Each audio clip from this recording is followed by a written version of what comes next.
Buenas noches. Con el fin de demostrar la vigencia del debate Do Working Hard en el derecho colombiano, traigo un caso difícil estudiado por la Corte Constitucional a través de la sentencia C-128 del 2003, en la que analizó la constitucionalidad o determinó la exequibilidad del artículo 409 del Código Penal, que trata sobre el interés indebido en la celebración de contratos. Para destacar de esta norma, pues se trae el verbo rector, que es interesar, y dice: el servidor público que se interese en provecho propio o de un tercero en cualquier clase de contrato u operación en que deba intervenir por razón de su cargo o de sus funciones, incurrirá en principio de 4 a 12 años, etc. Lo que quiero resaltar de esto es el verbo rector de interesarse en provecho propio o de un tercero, y leerlo en armonía con el artículo 11 del mismo Código Penal, que habla sobre la antijuricidad. Y menciona: para que una conducta típica sea punible, se requiere que lesione o ponga efectivamente en peligro, sin justa causa, el bien jurídicamente tutelado por la ley penal. Como este es un delito que es un delito contra la administración pública, pues en principio diríamos que el bien jurídico tutelado es la administración pública. ¿Y en qué consiste el debate en este caso relacionado con la filosofía del derecho Hart versus Do Working? Pues que quien demandó la norma, el ciudadano que demandó la norma, argumentaba que esta norma castigaba y sancionaba a la persona o al presunto delincuente solamente por interesarse. Inclusive llegó a decir que qué pasaría si se interesara en beneficio de la administración, planteando la teoría de que lo que se estaba castigando era el pensamiento de la persona. Frente a estos argumentos, la Corte Constitucional, y por eso lo llamamos un caso difícil, decantó su posición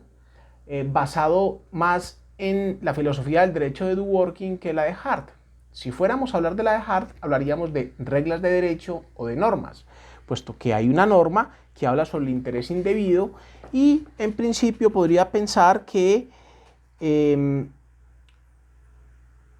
no se está vulnerando ningún bien jurídico tutelado. Es decir, el demandante anunciaba que no había un daño cierto al bien jurídico tutelado, que en principio sería la administración, puesto que el solo hecho de interesarse sin que se concrete una conducta punible, pues no es suficiente para poder catalogar una conducta como de típica antijurídica y culpable. ¿Qué dijo la Corte? La Corte dijo: aquí lo que estamos defendiendo, lo que quiere proteger la norma y también la Constitución, son los principios establecidos en el artículo 209 de la Carta Superior, que tiene que ver con los principios de igualdad, moralidad, eficacia, economía, celeridad, imparcialidad y publicidad, y fue más allá diciendo que inclusive los del artículo 23 de la Ley 80 de 1993, que es la ley de contratación estatal, también había que honrarlos, porque eran los principios de la transparencia, economía y responsabilidad, y que cualquier comportamiento que se apartara por parte del servidor público de esos principios, pues generaban una responsabilidad penal, yendo más allá y diciendo: el bien jurídico tutelado aquí no es la administración pública, son los principios de la función pública y los principios de la contratación estatal. Ese es un típico caso de cómo un típico caso difícil en la cual prevalecieron o privilegiaron o prevaleció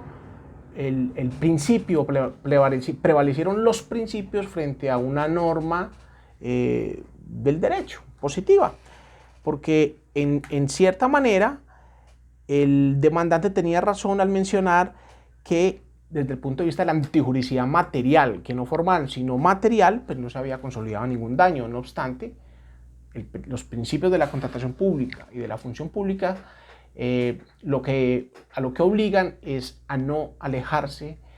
nunca de los mismos, y que al alejarse de los mismos se está vulnerando el bien jurídico tutelado. Luego lo que prosperó fue la filosofía del derecho de Do Working, de los principios por encima de las reglas de derecho.